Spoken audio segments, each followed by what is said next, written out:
கவலை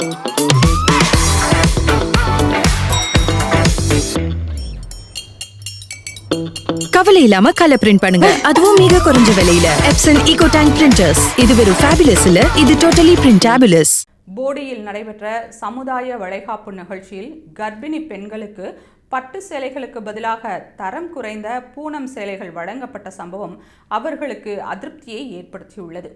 தேனி மாவட்டம் போடியில் இன்று கர்ப்பிணி பெண்களுக்கு சமுதாய வளைகாப்பு நிகழ்ச்சி காலை 10:30 மணிக்கு தொடங்கி 12 மணிக்கு நிறைவு பெறும் என்று அறிவிக்கப்பட்டிருந்தது. இதனால் தேனி மாவட்டத்தின் பல்வேறு பகுதிகளில் இருந்தும் சுமார் 225 கர்ப்பிணிகள் காலை 8 மணி முதல் மண்டபத்திற்கு வரத் தொடங்கினர்.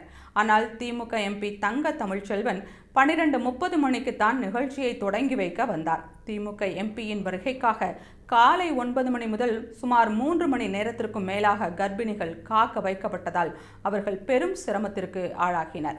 பின்னர் நிகழ்ச்சியை தொடங்கி வைக்கப்பட்டு தங்க தமிழ்ச்செல்வன் சென்ற பிறகு ஒரு சிலருக்கு மட்டும் பட்டு சேலைகள் வழங்கப்பட்ட நிலையில் பெரும்பாலான பெண்களுக்கு மிகவும் தரம் குறைந்த விலை மலிவான பூனம் சேலைகள் வழங்கப்பட்டதால் கர்ப்பிணிகள் கடும் அதிருப்தி அடைந்தனர்.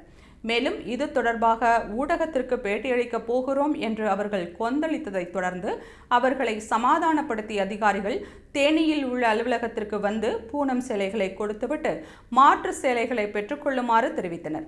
உரிய முறையில் நிகழ்ச்சிகளை ஏற்பாடு செய்யாமல் கர்ப்பிணிகள் என்றும் பாராமல் எங்களை மீண்டும் தேனிக்கு அலைக்கழிப்பதா என கர்ப்பிணிகள் ஆவேசம் அடைந்தனர். 50 ரூபாய் கூட பெறாத சேலையை கொடுத்து ஏமாற்றிவிட்டார்கள் என பெண்கள் ஆவேசமாக தெரிவித்ததால் சமுதாய வளைகாப்பு நிகழ்ச்சியில் பெரும் பரபரப்பு ஏற்பட்டது.